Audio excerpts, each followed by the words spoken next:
Social మీడియాలో viral అవుతున్న వీడియోలు పోస్టుల ద్వారా తనపై జరుగుతున్న తప్పుడు ప్రచారాన్ని కాంగ్రెస్ పార్టీ నాయకుడు రామ్మోహన్ గౌడ్ తీవ్రంగా ఖండించారు.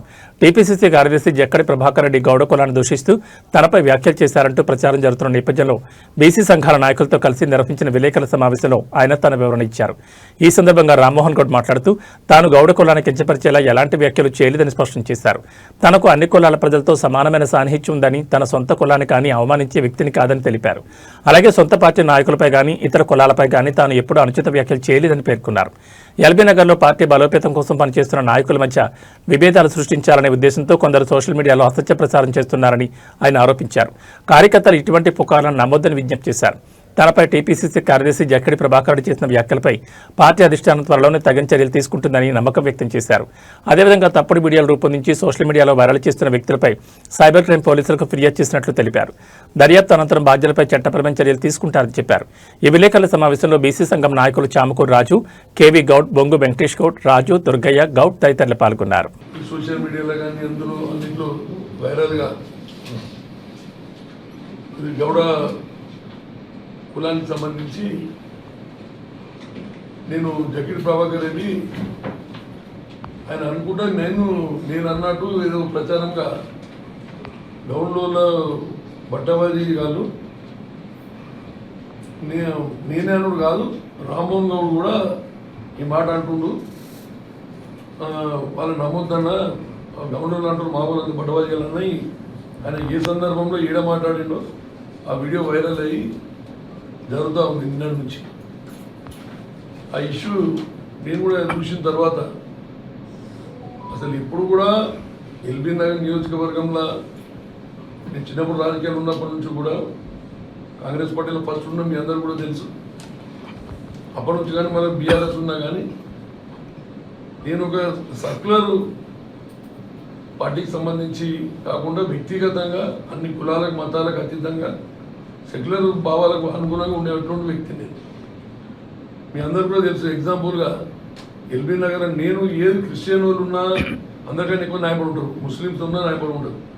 అదే వాళ్ళకు కూడా గౌడ్స్ అంటే కూడా నేను ఫస్ట్ నుంచి కూడా సర్వే పాపన్నది పుట్టిగూడ రామారావు మనకు సర్వే పాపన్నది స్టార్ట్ చేస్తానే మా ఎల్బీనగర్ నేనే ఫస్ట్ ఆల్ తీసుకొని స్టార్ట్ చేసి ఆయన చరిత్ర బయటకు వచ్చేటట్టు రామారావు గారిని నేను కలిసి అప్పుడు మేము 2009-10లోనే స్టార్ట్ చేసేది ఈ యొక్క కార్యక్రమాలన్నీ కూడా.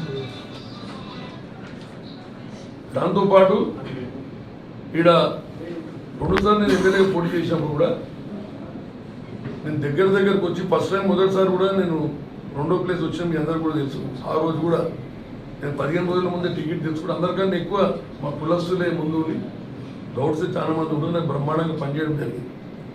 అప్పటికప్పుడు అన్న కూడా 4,12,000 ఓట్లు ఉండేవి. ఆ టైంలో 15 రోజుల్లో నాకు ఏజెంట్లు కానీ దాంట్లో కూడా చాలా మంది మా బంధువులు మా కులాలని ఇవాళ చెప్తుంది అంతా సహకరించింది. ఆ రోజు జరిగింది. 18లో కూడా అప్పుడు బీజేపీ కాంగ్రెస్ అలవెన్స్ ఉన్నా కూడా మాకు నేను లెక్క చూసినాం అసలు ఎల్బీనగర్లో గౌడ్స్ ఎంతమంది అంటే మొత్తం ఓవరాల్ తెలంగాణనే 2వ 3వ ప్లేస్ ఉంటుంది. మేడ్చల్ 72,000 ఉంటుంది, అది 63,000 67,000 ఉంటుంది. అన్ని ఓట్లలో కూడా నాకు ఎప్పుడు కూడా నేను బయట చెప్తున్నా మా ఇంటర్లో కూర్చున్నాం.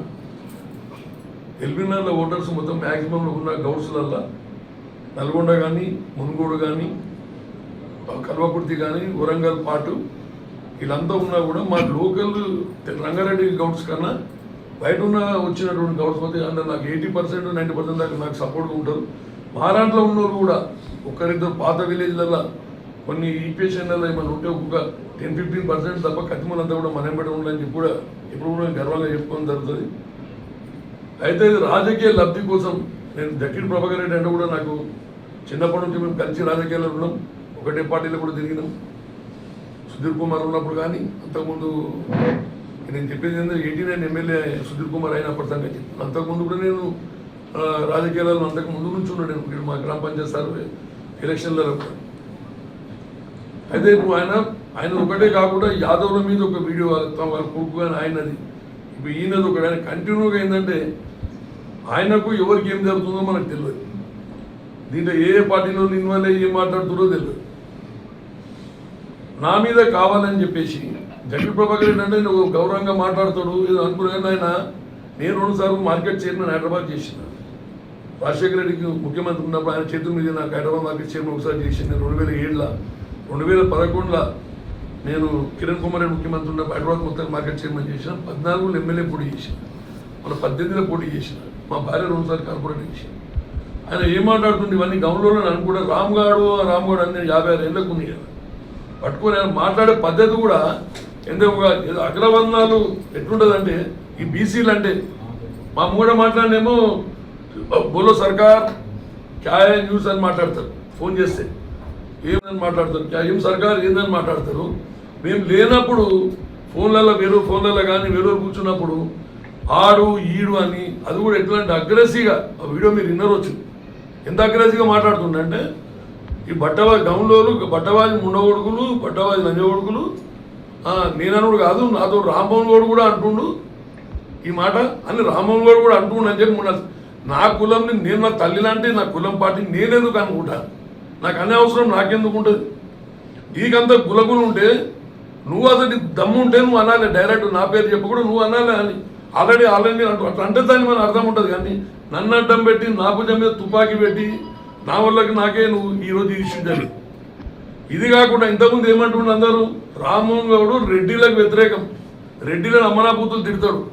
రామ్మోహన్ గౌడ్ ఎమ్మెల్యే అయితే వాడు గౌన్లోడ్ ఎమ్మెల్యే అయితే మీరు వాడు ముఖాల మీద కూర్చోబెడతాడు కింద రెడ్డిని అందరిని పిలిచి అని చెప్పి ప్రచారం చేసి అప్పుడు కార్పొరేటర్ 5-6 మంది మీకు తెలుసు.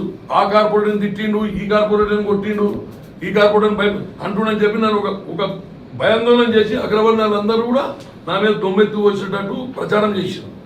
ఇది ఎందుకంటే పేర్లు చెప్పాను మీకు అందరికీ తెలుసు. మీరు 20 ఏళ్ళ నుంచి 10 ఏళ్ళ నుంచి మీరు రాజకీయాలలో ఏది ప్రెస్లో ఉన్నారు, నేను రాజకీయాలు 30 నుంచి ఉన్నా. మీ అందరూ కూడా తెలుసు ఈ న్యూస్లు మీ రాష్ట్రాల్లో కూడా వచ్చినాయి. అప్పుడు ఏదైనా ఎలక్షన్లలో నా మీద ఏమేమి ప్రచారం చేశారు. ఇవాళ నా కులంనే పట్టుకొని నా కులమే దాన్ని కూడా దూరం చేసేటట్టు ఇవాళ నా మీద మాట్లాడడం జరిగింది. దానికోసం నేను పొద్దునే చెప్తుండే నేను కూడా అందరితో మాట్లాడినా. ఇప్పుడు పిసిసి ప్రెసిడెంట్ కూడా నేను మధుయాష్కి గారు నేను రామరెడ్డి కూడా మేము కలిసి పిసిసి గారు కూడా చెప్పినాం అలా ఇక్కడ ఒకటి నా దగ్గరికి ఏంది ఇప్పుడు దగ్గర నేను వచ్చిన నుండి మీరంతా చూస్తుండే మీరు కూడా ఎన్నోసార్లు అడిగిరన్నా ఆయన కూడా ఇప్పుడు ఏముంది లాస్ట్ ఎలక్షన్ 1 year ముందు డీలిమిటేషన్ అవుతుందో ఏమవుతుందో తప్పుడు వాటి మనం యాక్టివేట్ చేద్దాం. ఇదన్నీ కూడా సైలెంట్గా మా కార్యక్రమాలు తప్ప వీళ్ళ కూడా మాట్లాడతాను. నేను రామ్మోహన్ గౌడ్ అనే వ్యక్తి నా ఒక గౌన్లోనే కాకుండా బీసీలలో ఉన్నట్టు ఎంతో మంది కూడా నేను అన్ని వర్గాలకు కూడా దగ్గర ఎంకరేజ్ చేస్తాను. అందరూ కూడా నేను SC STలు అంటే కూడా మీకు ఎంతో మందిని ఎంకరేజ్ ఎంతో మంది లీడర్ని తయారు చేసింది. అదే కాకుండా ఈడ మా ఎల్బీ నగర్లో ఎన్నో గుళ్ళు కానీ ఎన్నో కాలనీల ఆర్చీలు కానీ అనే విగ్రహాలు కూడా ఈ బీసీలకు సంబంధించిన విగ్రహం మీ అందరూ కూడా తెలుసు. ఎల్బీ నగర్ ఎంతమంది విగ్రహాలు పెట్టిండు నేను, చాకలి 5 మంది పెట్టింది నేనే, పూలేలు పెట్టింది నేను, అంబేద్కర్ ఇవన్నీ అన్నీ కలుపుకోపోయే భావాలు ఉన్నట్టు వ్యక్తిని నా కులం గురించి నేను మాట్లాడాల్సిన అవసరం లేదు. నేను దాని గురించి మాట్లాడినందుకు ప్రభాకర్ రెడ్డి గారు చాలా తప్పు మాట్లాడిండు. దానికి ఆల్రెడీ మేము పార్టీ పరంగా కూడా మేము చేసుకుంటాం. ఇంకోటి ఏంటంటే పార్టీ పరంగా చర్యలు తీసుకోవడం జరుగుతుంది. ఇది వితింది పార్టీలో ఒక 2 పెద్ద కులాలని బాగా ఒక కొడుకో దిక్కు తండ్రో దిక్కు పెద్ద ఎత్తున అక్కడ యాదవులని అనడం, ఇప్పుడు గౌన్లను అనడం ఇవన్నీ జరిగింది. ఎట్టి పరిస్థితుల్లో కూడా దీని అధిష్టానం వరకు మా చర్య తీసుకుంటే ఒక 60-70 మంది మా శ్రేయభిలాష్ అందరూ ఫోన్ చేస్తారు. అరే ఏం రామన్నా నువ్వు అన్నామంటారు నేనేను అంటే ఒక సినిమా ఉంటుంది చూడు, అది సినిమా ఉంటుంది అలిగాన్ సినిమాలో, ఆ సినిమాలో ఏదో ఉంటే ఆ నిమ్మడబడ్డట్టు ఫోన్ నన్ను అరాచమైన షూర్ అయిపోయింది మానసికంగా నాకు. అంటే నువ్వు అన్నావా అన్నట్టు నేనెందుకు నాకేం సంబంధం, మా నాయన చనిపోయి మొన్న తెలుసు నీకు మొత్తం. నేను మొన్న కాశీకేలు వచ్చిన తెల్లారి స్టార్ట్ అయిపోయింది. ఇది ఏమైతుంది అసలు నాకు ఎల్బీ నగర్లో ఎక్కడ లేని నీచ రాజకీయాలు మీ అందరం చెప్తాను. ఎక్కడ లేని నీచ రాజకీయాలు ఉన్న టార్గెట్ చేయాలంటే వితిన్ ది పార్టీలే కాకుండా అన్ని పార్టీలు కూడా ఒకటై ఇవాళ ఈ ఇష్యూలో కూడా చెప్తున్నాను నేను. ఈ ఇష్యూలో కూడా బీఆర్ఎస్ కాంగ్రెస్ కొందరు బీజేపీ అందరు ఒకటై కూడా ఒక గేమ్ అయ్యి ఈ టార్గెట్ చేసి ఈ వీడియో రిలీజ్ చేసుడు అని టార్గెట్. నేను అదే కంప్లైంట్ కూడా ఇచ్చిన సైబరాబాద్ కమిషనర్ ఏసీపీకి ఇచ్చిన, లోకల్ ఏసీపీకి ఇచ్చిన. ఏమని ఈ పోస్టులు ఓడబెడుతూ ఈ పోస్టులు తయారు చేసింది ఈ వీడియోలు ఏడికేలు వచ్చినాయి. మనకు ఇవాళ సుప్రీంకోర్టు డైరెక్షన్ కూడా వచ్చింది, హైకోర్టు డైరెక్షన్ కూడా వచ్చింది. సోషల్ మీడియాలో ఇవన్నిట్లో కూడా ఒక మనిషికి సంబంధించిన పర్మిషన్ లేకుండా ఫోటోలు పెట్టి ఏఐ ప్రకారం తయారు చేసి దాని మొత్తం వీడియోలు తయారు చేసి ఇస్తే కూడా కేసు అవుతుంది. అవన్నీ కూడా నేను చెప్పి ఈడుకు నేను వదిలా. దీంతో పాటు ఇంకా చాలా ఉంటుంది. రామ్మోహన్ గౌడ్ ఎప్పుడు కూడా బయటికి వెళ్ళి నాకు మామూలుగా ఉండదు. ఆ సినిమా అంతా వేరుంటుంది. నేను వద్దు కానీ టైం వచ్చినప్పుడు చూద్దాము అని మేము కూడా మళ్ళీ గెలుతురు గోక్కుంటారు. ఇక గోక్కుని గెలుపుకుంటే ఇక మనం కూడా షురువు చేస్తాం. ఇక బాగుండదని చెప్తున్నా. నా జోలికి ఎవడని వచ్చినా మనం అందరికీ తెలుసు ఊకోవడానికి. మళ్ళీ ఇవాళ కులం అడ్డం పెట్టి నన్ను గోపుతుంది. అది మంచి పద్ధతి కాదు. నిజంగా చెప్తున్నాను. నేను ఎవరైనా నాకన్నా ఏదైనా పెద్ద ఉంటే కంపల్సరీ అన్న అంట మర్యాద ఇస్తా. మనతోటి ఉత్తగా మళ్ళీ పెట్టి ఇవన్నీ ఈ ప్రభాకర్ రెడ్డి అది ఆడు ఈడు అని మాట్లాడు అయితే అది చాలా అంటే నేను చెప్పలేను. ఇక ఆయనకు దేవుడు అనేది చూసుకుంటాడు. లేకపోతే ఈ పార్టీ పరంగా కూడా మంచి భవిష్యత్తు వాళ్ళ కొడుకుండే. ఆయనతో పాటు వాళ్ళ కొడుకు భవిష్యత్తు కూడా తండ్రి కొడుకు చెప్పుకొని ముందుకు పోవాలి. కానీ ఆయన భవిష్యత్తు కూడా ఖరాబ్ చేసే పరిస్థితి తీసుకొచ్చిండు. మీకు 2-3 రోజుల్లో మీకే అర్థమవుతుంది. ఈ ఇష్యూ ఏం అయ్యేది కాదు. ఇది రాష్ట్ర వ్యాప్తంగా ఇప్పుడు యాదవ్లో నడుస్తుంది. గౌడ్స్ ఎక్కడెక్కడికి వెళ్ళి ఫోన్లు చేస్తుంది. నా గురించి తెలుసు కాబట్టి అంత ఈజీగా నమ్మరు ఎవరు. లాభం కూడా అటువంటి అనేటోడు కాదని తెలుసాలి. వాళ్ళు నమ్మకుండా నేను చెప్పాల్సిన అవసరం ఉంది కాబట్టి నేను ఈరోజు మీకు చెప్పాల్సిందని మిమ్మల్ని పిలిచి చెప్తాను. తెలుస్తుంది కదా బ్రదర్. రేపు అది మీకు కూడా తెలుసు. నేను చెప్పుడు కాదు, మనసాక్షి చెప్పు. అది 100% జెన్యూన్ వీడియో, ఒరిజినల్. అది అందువల్ల ఏం గుడపొరలం ఏమైపోయింది. ఏం సినిమా చెప్తాను ఏ లేదు పక్కాది. అందులో డౌటే లేదు. అది ఇది గాంధీపల్లి డిస్కస్ నువ్వు అన్నట్టు అడిగారు. అక్కడ కూడా చెప్పినాం మేము. అది ముచ్చండి. అది జెన్యూన్గా అన్నారు. జెన్యూన్ ఇద్దరు అన్నదే. అది ఇంకేమైనా అడిగారు.